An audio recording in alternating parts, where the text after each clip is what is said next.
এই আবিৰ্ভাৱ মহোৎসৱৰ আমি যি দুটা দিন আমি পাৰ কৰিলোঁ, প্ৰথম দিন আৰু দ্বিতীয় দিন।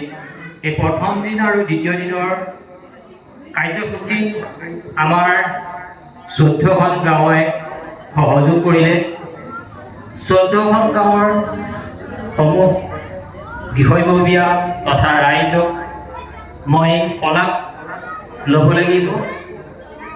আজি ক'বলৈ গ'লে বিশেষকৈ আজি এই অনুষ্ঠানত উপস্থিত শ্ৰদ্ধাৰ অধ্যক্ষা বাইদেউ, লগতে এই অনুষ্ঠানত আজি আমাক সহায় সহযোগ আগবঢ়োৱা বিচাৰক মণ্ডলীলৈ আৰু বিভিন্ন আমাৰ এই উদ্যোক্তা মণ্ডলী আৰু আমাৰ বৰবাৰী আঞ্চলিক কমিটিৰ সকলো সদস্যসকল, আজি আমি যি দুদিন কাৰ্যসূচীৰে বৰবাৰী আঞ্চলিক জন্মোৎসৱ সমিতি আমাৰ 1952 চনৰ পৰা ধৰি পেলাই একেৰাহে এটা বছৰ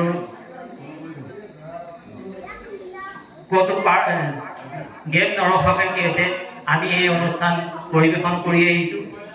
আৰু এই বিগত বৰ্ষৰ দৰে এইবাৰো আমি কি হৈছে তাৰ প্ৰচেষ্টা আমি অব্যাহত ৰাখিছোঁ। আৰু এই যি দুদিনীয়া কাৰ্যসূচীৰে আমি আৰম্ভ কৰিছিলোঁ, এই আৰম্ভ কৰাত আমি দেখা গ'ল আমাৰ এই লগাজান চমুৱাৰ যি প্ৰাথমিকৰ সমূহ ৰাইজে আমাক অতঃপ্ৰোতভাৱে জড়িত কৰি আমাৰ কাৰ্যসূচী সফল ৰূপায়ণ কৰাত যথেষ্ট সহযোগিতা আগবঢ়াইছে।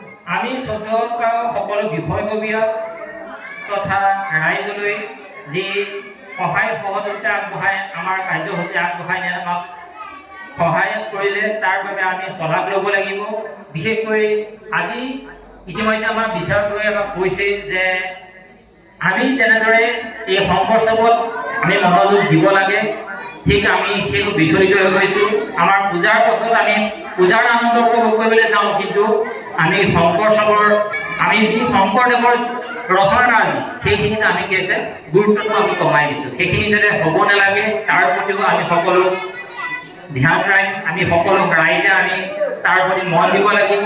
আমাৰ অভিভাৱকসকলে আমাৰ নিজৰ ল'ৰা ছোৱালীবিলাকক কি আছে শংকৰী আদৰ্শৰ প্ৰতি তেওঁলোকক অনুপ্ৰেৰণা যোগাব লাগিব, আগবঢ়াই দিব লাগিব।